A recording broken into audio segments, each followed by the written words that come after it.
ओम शांति। आज 23 अक्टूबर 2022। आज से दीपावली के शुभ दिन प्रारंभ हो रहे हैं और सभी भाई बहनों को मधुबन वरदान भूमि से दीपावली की बहुत बहुत हार्दिक शुभकामनाएं। दीपावली का ये त्योहार हम सब के लिए बहुत विशेष है क्योंकि हमारी यज्ञ का स्थापना दिवस दीपावली है।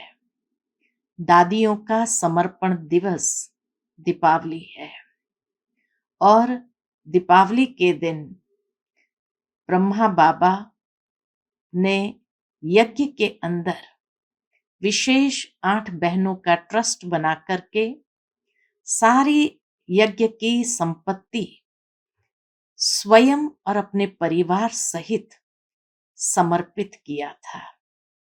तो इसीलिए दीपावली का दिन हम ब्राह्मणों के लिए विशेष है। आज भी दादियों के व वरदानी बोल हम सब के कानों में गूंजते हैं और साथ ही साथ अमृत वेले से बाप दादा के मधुर वरदान भी हम सब के प्रति हमारे जीवन के अंदर साकार होते हुए हम सभी अनुभव करते हैं। तो ऐसी शुभ दीपावली सभी को बहुत बहुत मुबारक हो। आज अव्यक्त बाप दादा के अव्यक्त मधुर महावाक्य सुनेंगे और यह अव्यक्त मधुर महावाक्य अव्यक्त बाप दादा ने 13 अक्टूबर 1992 को सुनाए थे, जिसमें भी बाबा ने विशेष दीपावली पर सभी को बहुत बहुत मुबारक दी है। और दीपावली माना ही प्रकाश का पर्व। प्रकाश के पास न चाहते हुए परवाने स्वतः फिदा होने जाते हैं। तो बाबा कहे, दीप राज परमात्मा परम प्रकाश स्वरूप, उसके तरफ भी आप सभी परवाने बन करके जाते हैं और संपूर्ण रूप से स्वाहा होते हैं। आज के बाबा के मधुर महावाक्य है कि बाबा आज अपने बच्चों को सुप्रीम टीचर, अपने गॉडली स्टूडेंट्स को देख रहे हैं। बाबा कहे, ये ईश्वरीय पढ़ाई हर एक ने अपने जीवन में कितनी धारण की है। पढ़ाई एक है, पढ़ाने वाला एक है। रोज सुबह की मुरली जो पाठ पढ़ाया जाता है वह भी सारे विश्व में एक ही होता है। फिर नंबरवार क्यों बन जाते हैं? तो आज बाबा ने देखा, बाबा कहे एक होता है ज्ञान सुनना, समझना और दूसरा है स्वरूप बनना। तो बाबा कहे ज्ञान स्वरूप बनने में नंबरवार बन जाते हैं। विशेष इस पढ़ाई में 4 सब्जेक्ट पढ़ाया जाता है। चारों सब्जेक्ट का आपस में एक दूसरे के साथ बहुत गहरा संबंध है। इसीलिए अगर एक सब्जेक्ट में हम अटेंशन देते हैं तो धीरे धीरे चारों ही सब्जेक्ट पर हमारा अटेंशन आ जाता। बाबा कहे पढ़ाई भी कोई लंबी चौड़ी नहीं है, सिर्फ 2 शब्द की ही तो पढ़ाई है, अलफ और बे, रचयिता और रचना। रचयिता परमात्मा को समझा, अर्थात परमात्मा परिचय प्राप्त किया, संबंध स्पष्ट हुआ कि मेरा उस परमात्मा से क्या संबंध है। और दूसरा, मैं आत्मा हूं और मुझ आत्मा का इस ड्रामा के अंदर क्या क्या पार्ट चला है, बस इस बात को समझ लिया और उसके स्वरूप में स्थित हो गए, अर्थात आत्मिक स्वरूप में स्थित हो गए। तो बाबा कहे ज्ञान स्वरूप सहज बन जाते हैं। और जो ज्ञानी तो आत्मा है वह योगी तो आत्मा भी बन जाते हैं, क्योंकि योग भी इन्हीं दो बातों के आधार पर है। आत्मा समझ करके परमात्मा को याद करना। और जो ज्ञानी और योगी तो आत्मा है, वो धारणा स्वरूप न हो सके, ऐसा हो नहीं सकता है। लेकिन फिर भी बाबा ने देखा कि नंबरवार हो जाते हैं। तो नंबरवार क्यों बनते हैं? तो बाबा कहे, ज्ञानी बन गए, परंतु ज्ञान स्वरूप की स्थिति ये नंबरवार बनती है। योगी बन गए, लेकिन योगी जीवन सदा की होती है, तो वह सदा की योगी जीवन नहीं है। और इसलिए बाबा कहे, 63 जन्म के जो संस्कार है, वो मूल संस्कार के साथ, माना हमारे अनादि संस्कार के साथ इंटरफेयर करते हैं, और वही संस्कार विघ्न बन करके सामने आते हैं। इसलिए बाबा कहे, ज्ञान स्वरूप बनना अर्थात ज्ञान को नेचर में नेचुरल बनाना। जितना ज्ञान की एक एक बात को नेचुरल नेचर बना देते हैं, तब फिर ये संस्कार विघ्न नहीं डालते। नहीं तो चाहते नहीं है, लेकिन हो जाता है। और फिर शिकायत करे, क्या करे, मेरा नेचर ही ऐसा है, मेरा बोल ही ऐसा है, आदि आदि। इसलिए बाबा कहे, ज्ञान की एक एक बात को स्मृति स्वरूप होकर के उसको नेचुरल नेचर बना दो। जितना ये नेचुरल नेचर बनेगा, उतना धारणा स्वरूप स्वतः हो जाएंगे। और जो ज्ञानी तो आत्मा है, योगी तो आत्मा है, धारणा मूर्त आत्मा है, तो बाबा कहे, वो दाता बनने के सिवाय रह नहीं सकते, अर्थात वो सेवाधारी स्वतः बन जाते हैं। और इस तरह से बाबा कहे, ज्ञान की बातों को अपने अनुभव में लाते हुए उस अनुभव के द्वारा अनेकों की सेवा करना सहज हो जाता है। फिर बाप दादा ने भी दीपावली की सबको बहुत बहुत मुबारक दी है, और दीपावली का मतलब भी समझाया है। तो सुनते हैं बाबा के मधुर महावाक्य। ओम शांति।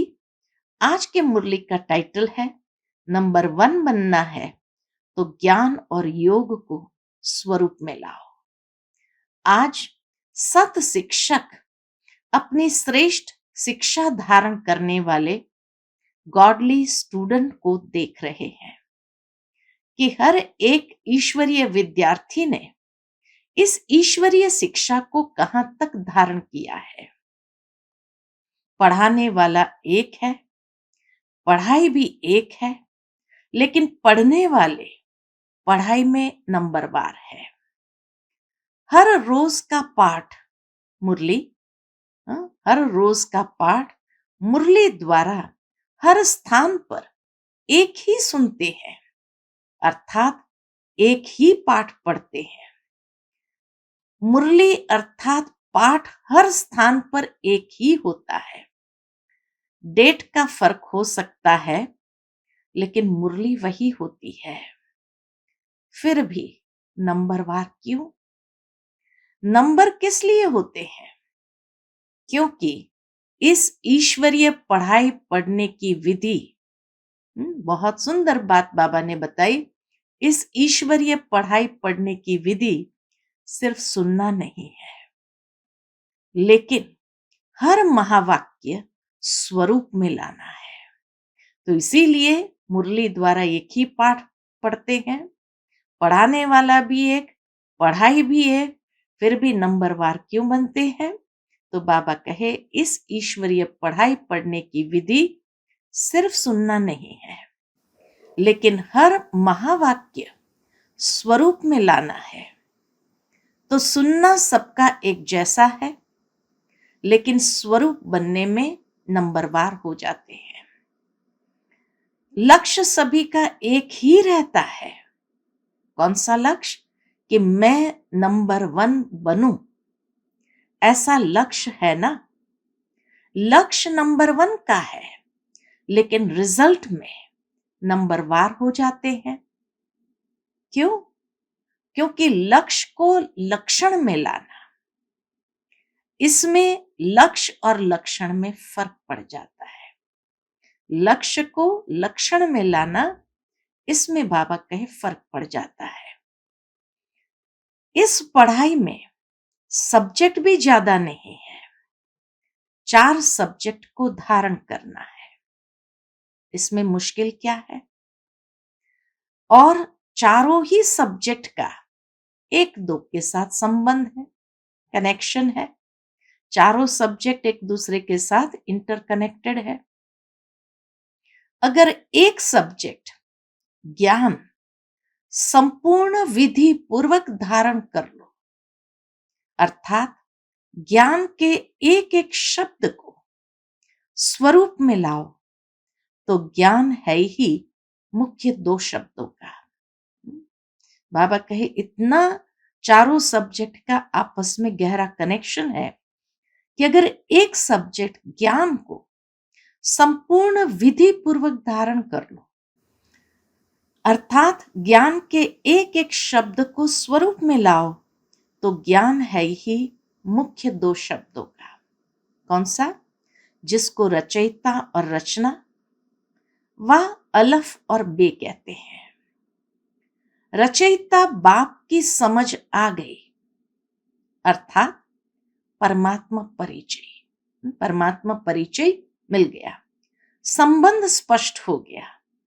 मेरा उस परमात्मा से क्या संबंध है, ये संबंध स्पष्ट हो गया। और रचना अर्थात पहली रचना, मैं श्रेष्ठ आत्मा हूं।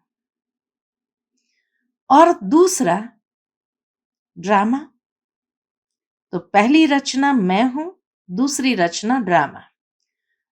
तो पहली रचना मैं श्रेष्ठ आत्मा हूं, और दूसरा मुझ आत्मा का इस बेहद की रचना, अर्थात बेहद के ड्रामा में सारे कल्प में क्या क्या पार्ट है, ये सारा ज्ञान तो सभी को है ना।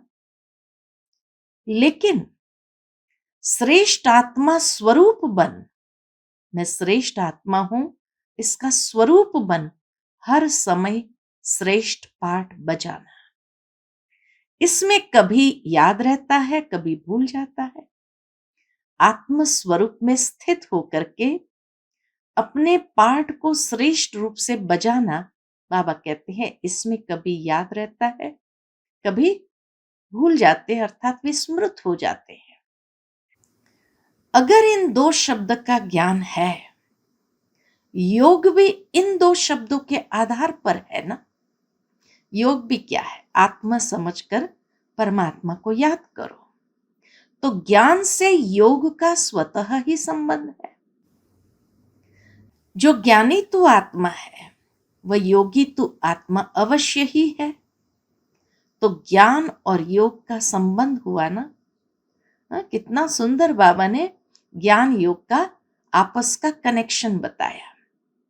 और जो ज्ञानी और योगी होगा, उसकी धारणा श्रेष्ठ होगी या कमजोर होगी? श्रेष्ठ स्वतः होगी। मैं श्रेष्ठ आत्मा हूं, इस स्मृति से श्रेष्ठ पाठ बजाएंगे, आत्म समझकर परमात्मा को याद करेंगे, तो बाबा कहे उसकी धारणा श्रेष्ठ होगी, वह कमजोर होगी। श्रेष्ठ स्वतः होगी ना, सहज होगी ना, कि धारणा में मुश्किल होगी।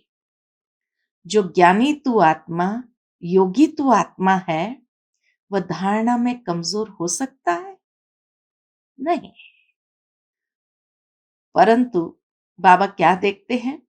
होते तो है, धारणा में कमजोर होते तो है, तो ज्ञान योग नहीं है? पूछते बाबा। बाबा एकदम रमणीक स्वरूप में भी आ जाते हैं। तो बाबा कहे ज्ञानी तू आत्मा है, योगी तू आत्मा है, वह धारणा में कमजोर हो सकता है?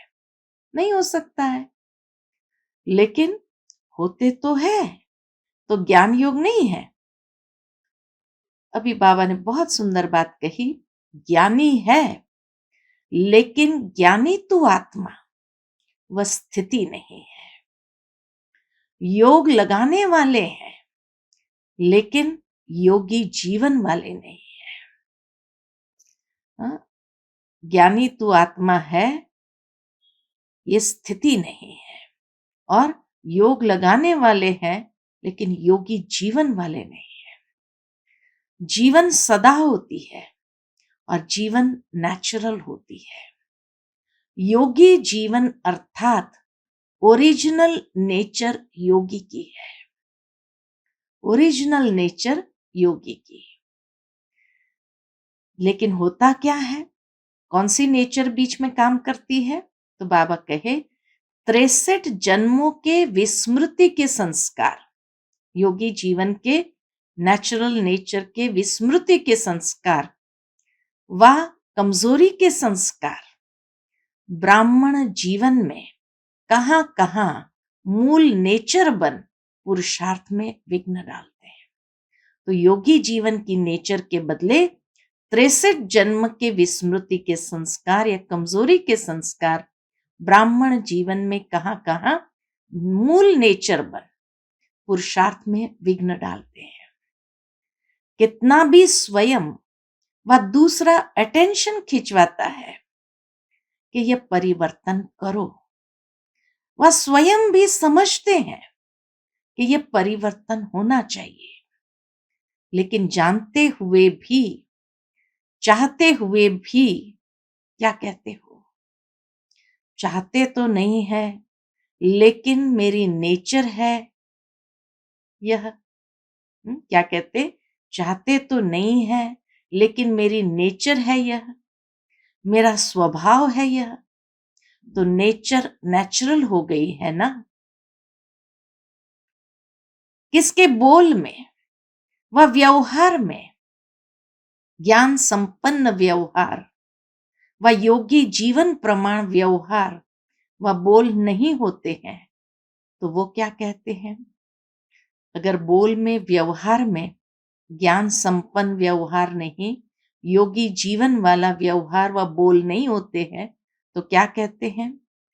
यही बोल बोलेंगे कि मेरा नेचुरल बोल ही ऐसा है, बोलने का टोन ही ऐसा है। वह कहेंगे मेरी चाल चलन ही ऑफिशियल व गंभीर है। नाम अच्छा बोलते हैं, जोश नहीं है, लेकिन ऑफिशियल है।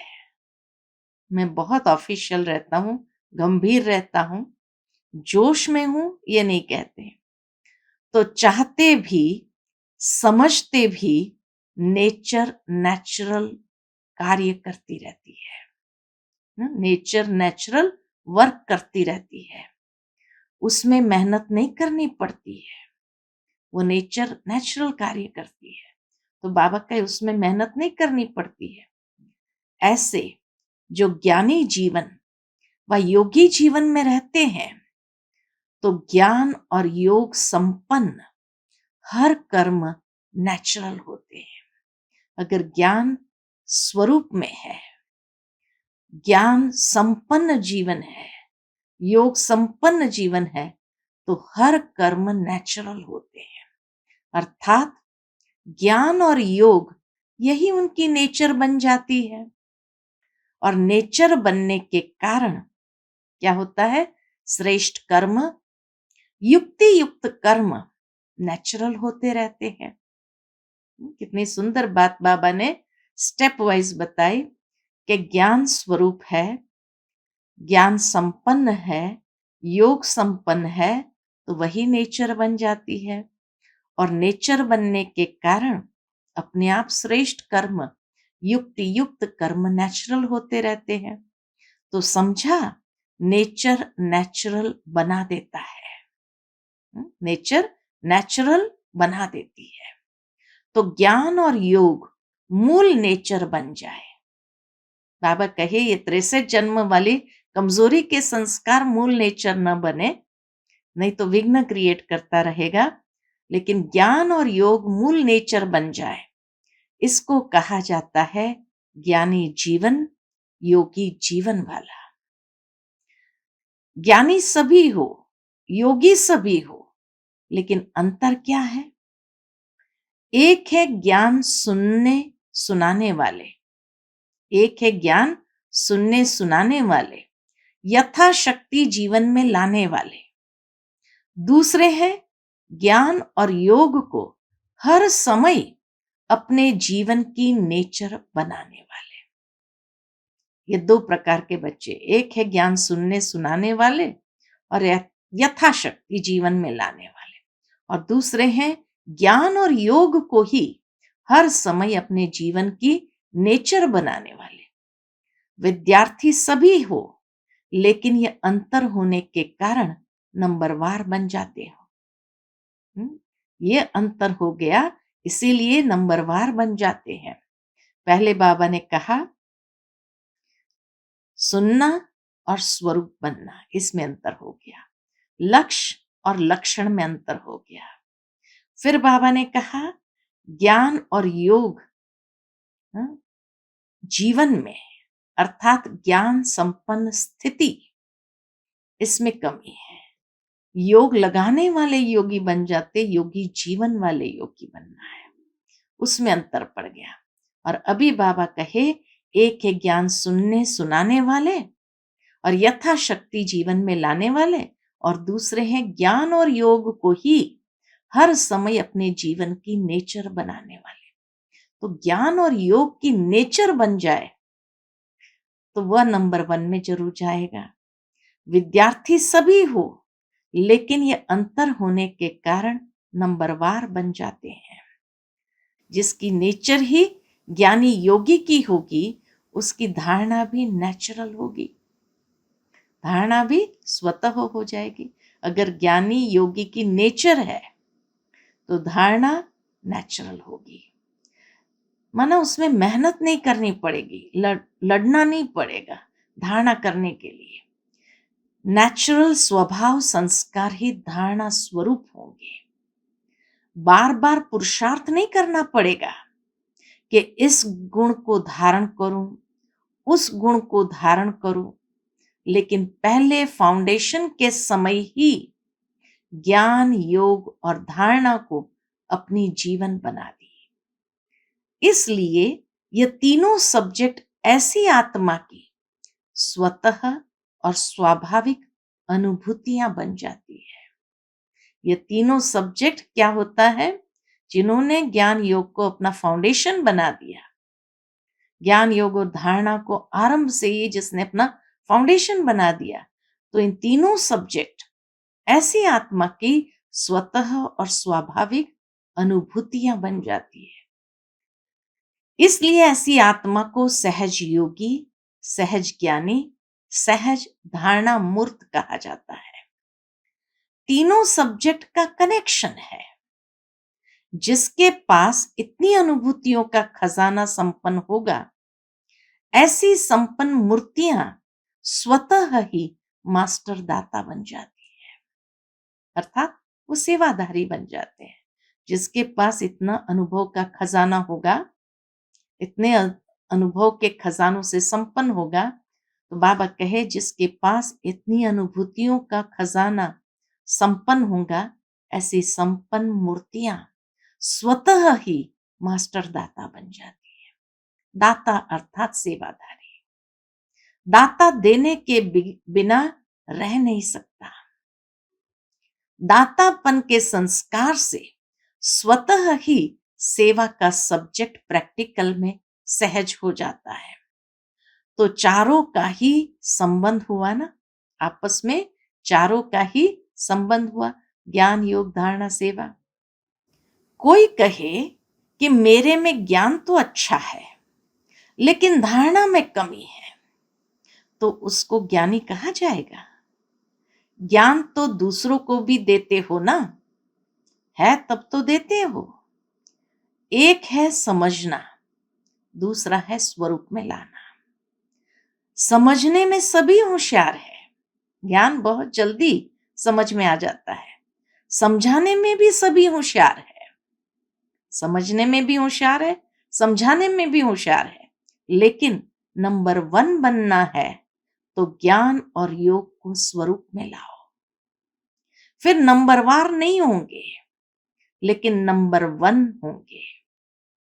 तो सुनाया कि आज सत शिक्षक अपने चारों ओर के ईश्वरीय विद्यार्थियों को देख रहे थे। तो क्या देखा? सभी नंबर वन दिखाई दिए व नंबर वार दिखाई दिए। क्या रिजल्ट होगी? वह समझते हो कि नंबर वन तो एक ही होगा, हम तो नंबर वार में ही आएंगे। पूछ रहे बाबा क्या समझते?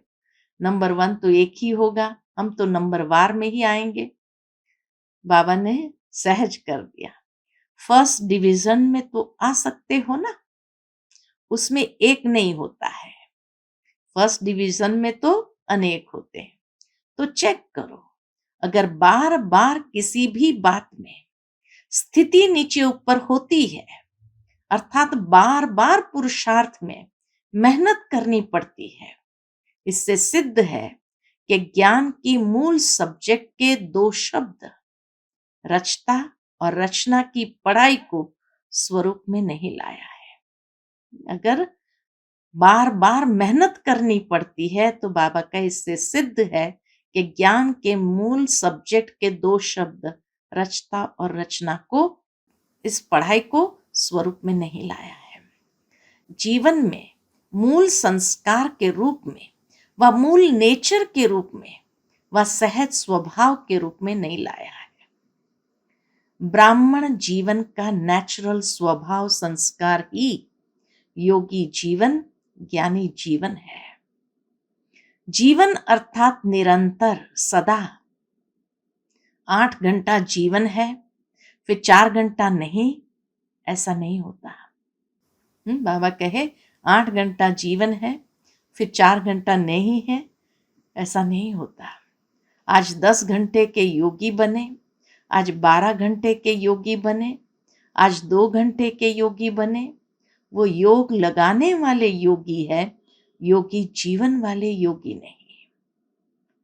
विशेष बाबा कहे जब संगठित रूप में बैठते, बट्टी करने बैठते, विशेष संगठित रूप में इसलिए बैठते हो कि सर्व के योग की शक्ति से वायुमंडल द्वारा कमजोर पुरुषार्थियों को और विश्व की सर्व आत्माओं को योग शक्ति द्वारा परिवर्तन करे, इसलिए वह भी आवश्यक है।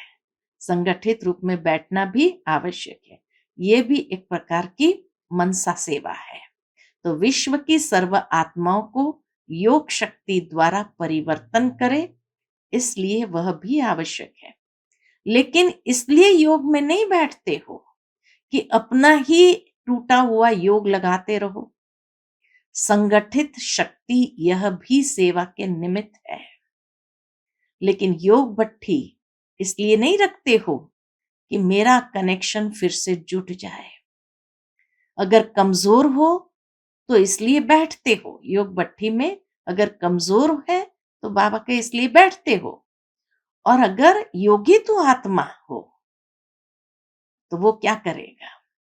योग भट्ठी में योगी तो आत्मा हो तो मास्टर सर्वशक्तिमान बन, मास्टर विश्व कल्याणकारी बन, सर्व को सहयोग देने की सेवा करते हो। योग भट्ठी में अगर योगी तू आत्मा है, अगर हाँ बाबा का कमजोर हो तो कनेक्शन जुटता है, इसलिए बैठते हैं। लेकिन योगी तू आत्मा है तो मास्टर सर्वशक्तिवान बन, मास्टर विश्व कल्याणकारी बन, सर्व को सहयोग देने की सेवा करते हो।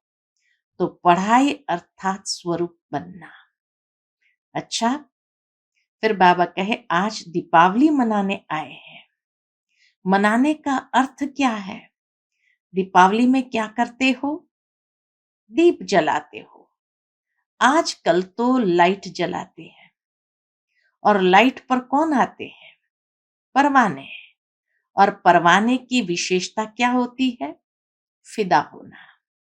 तो दीपावली मनाने का अर्थ क्या हुआ? तो फिदा हो गए हो या आज होना है?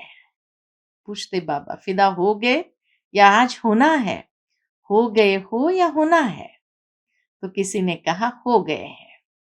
तो दीपावली तो मना ली, फिर क्यों मनाते हो? अगर हो गए फिदा तो इसका मतलब दीपावली तो मना ली, फिर क्यों मनाते हो? जब फिदा हो गए तो दीपावली मना लिया कि बीच बीच में चक्कर लगाने जाते हो। बाबा के बीच बीच में बाहर चक्कर लगाने जाते हो। फिदा हो गए हैं लेकिन थोड़े पंख अभी है, उससे थोड़ा चक्कर लगा लेते हो। तो चक्कर लगाने वाले तो नहीं हो ना? जो बैठे हैं बाबा कहे वो चक्कर लगाने वाले तो नहीं हो ना? चक्कर लगाना अर्थात किसी न किसी माया के रूप से टक्कर खाना। और माया से टक्कर खाते हो या माया को हार खिलाते हो? पूछते बाबा, माया से टक्कर खाते हो या माया को हार खिलाते हो? वह कभी विजय प्राप्त करते हो, कभी टक्कर खाते हो। दीपावली यह अपना ही यादगार मनाते हो। आपका यादगार है ना, कि मुख्य आत्माओं का यादगार है? आप देखने वाले हो, आप सबका यादगार है। बाबा कहे आप सबका यादगार है। इसीलिए आजकल बहुत अंदाज में दीपक के बजाय छोटे छोटे बल्ब जगा देते हैं।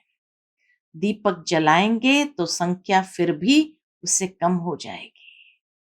दीपक जगाएंगे तो संख्या कम हो जाएगी, लेकिन आपकी संख्या तो बहुत है ना, ब्राह्मण बहुत हो गए हैं। तो सभी की याद में अनेक छोटे छोटे बल्ब जगमगा देते हैं। तो अपना यादगार मना रहे हैं। जब दीपक देखते हो तो समझते हो ये हमारा यादगार है, स्मृति आती है। यही संगम युग की विशेषता है, जो चैतन्य दीपक अपना जड़ यादगार दीपक देखते हैं। कितनी विशेष बात है ये, कि संगम युग की विशेषता यह है कि चैतन्य दीपक अपना जड़ यादगार दीपक देखते हैं। चैतन्य में स्वयं हो और जड़ यादगार देख रहे हो। ऐसे तो जिस दिन दीपावली मनाओ उस दिन ही वास्तविक तिथि है। यह तो दुनिया वालों ने तिथि फिक्स की है, लेकिन आपकी तिथि अपनी है। इसीलिए जिस दिन आप ब्राह्मण मनाओ वही सच्ची तिथि है। इसलिए कोई भी तिथि फिक्स करते हैं तो किससे पूछते हैं? ब्राह्मणों से ही निकालते हैं ना, लौकिक ब्राह्मणों से ही निकालते हैं। तो आज बाप दादा सभी देश विदेश के सदा जगे हुए दीपकों को दीपमाला की मुबारक दे रहे हैं, बधाई दे रहे हैं। दीपावली मुबारक अर्थात दीपावली मुबारक अर्थात मालामाल संपन्न बनने की मुबारक।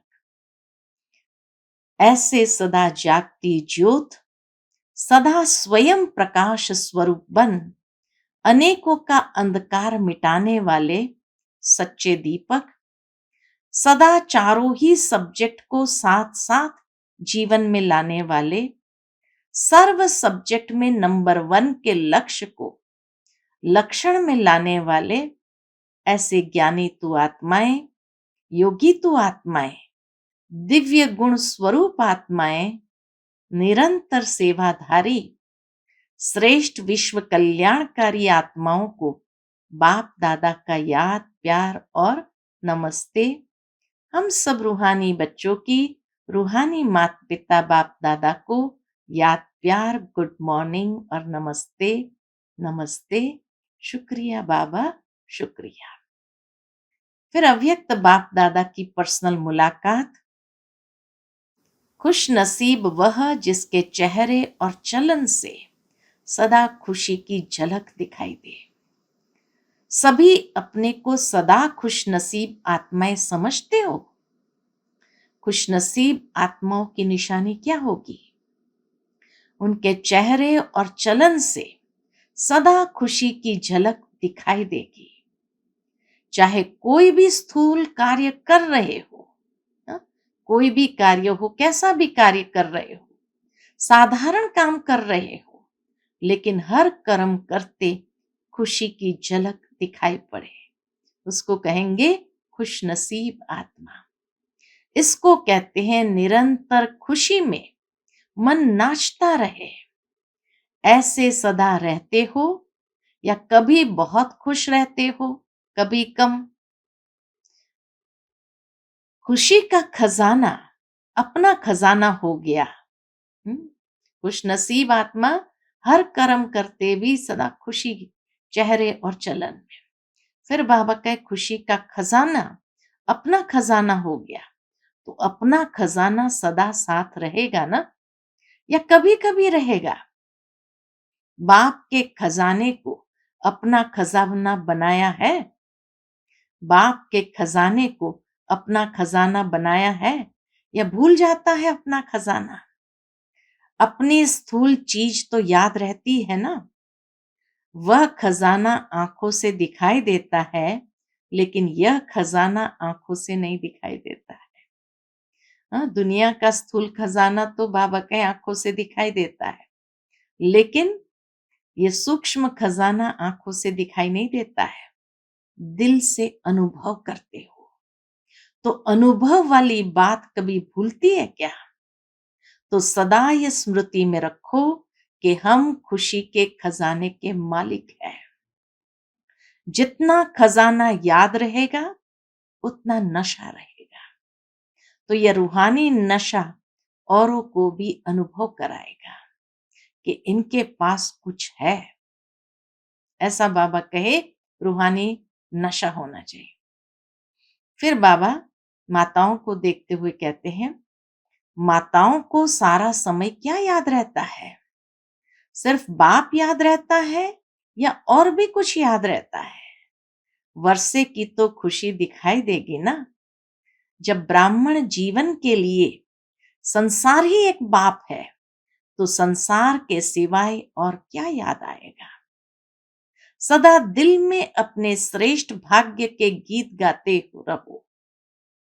सदा दिल में अपने श्रेष्ठ भाग्य के गीत गाते रहो। ऐसा श्रेष्ठ भाग्य सारे कल्प में प्राप्त होगा और कोई जन्म में ऐसा श्रेष्ठ भाग्य प्राप्त नहीं होगा। जो सारे कल्प में अभी प्राप्त होता है, तो अभी की खुशी, अभी का नशा सबसे श्रेष्ठ है। तो माताओं को और कोई संबंधी याद आते हैं? कोई संबंध में नीचे ऊपर हो तो मोह जाता है। अगर बाबा कहे कोई संबंध में नीचे ऊपर हो तो मोह जाता है, मोह सारा खत्म हो गया।